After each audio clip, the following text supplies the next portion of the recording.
One great way to take care of your mental health and your physical health is to get out and garden. I was just sharing some pictures of strawberries that are already coming up in one of our kids' gardens in Naples, and boy, it is just so great to just take all your aggression. Yeah, it feels really nice. I was saying to you before when we were during commercial, I get the appeal of gardening, but I can't get into it yet. Like I feel like, it's got potential. I see why it's relaxing. Yeah. When I'm weeding, I'm not relaxed about it. I'm like, get these out of here. There's so many of them. Yeah, but it's also it's a lot of design. It's like doing a watercolor painting. You know, really getting the colors where you want them to be. It is kind of art. You know what I got into during the pandemic was adult coloring books. Like legit, I bought some like really good colored pencils, and then every once in a while Luca looks at it because it's Disney, and he's like, "Oh, this is nice," and then he draws like a line across it or something. He's helping though, and I don't have the heart to tell him otherwise. Beautiful, beautiful day today, leading into what will be a really nice weekend as well. Our cloud cover, if anything, has dissolved over the last few hours as an upper level low has moved away, so the support for the clouds has gone with it. We talked yesterday about how I thought today would be a sneaky warm to hot afternoon, and it is 80 in Augusta, 80 in Freiburg, 81 in Bangor, in addition to dew points that are starting to creep up. When you put those all together, it feels pretty warm, if not hot. Dew point of 60 in Portland, 56 in Bangor. This weekend, our dew points will be 60 to 65-ish. Not crazy, but it's very hard in Maine to get heat without humidity.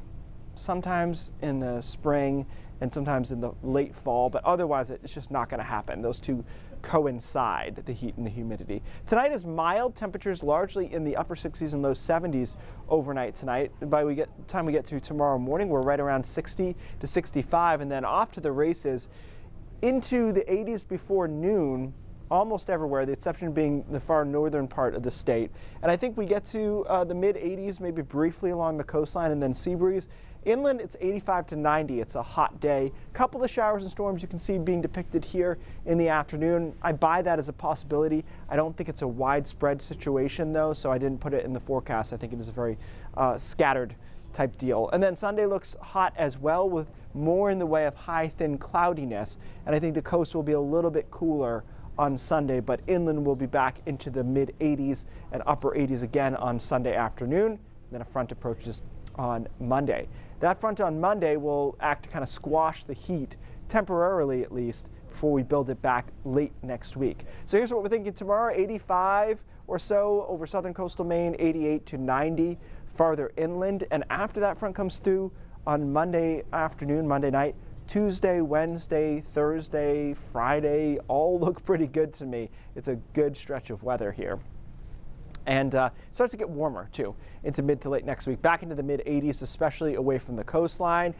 And I run out of ways to describe it. It's just nice right through there. Tuesday in through Friday, and then weekend, we'll see next weekend. I will admit this, when I saw this pattern developing, I looked on our weather schedule and was like looking for opportunities to not be here, which is something we do. Hey, I'll be on vacation next week. And it's honest of you to announce that. Yes. And you're a lucky You're dog. Wow, that was a good pick, because you had to do it on the board in like January, right? Mm-hmm. Maybe you should come do this job. You know, is there a crystal ball play the behind my lottery? back? You nailed that. Who knows? Congrats. All right, thanks, Keith.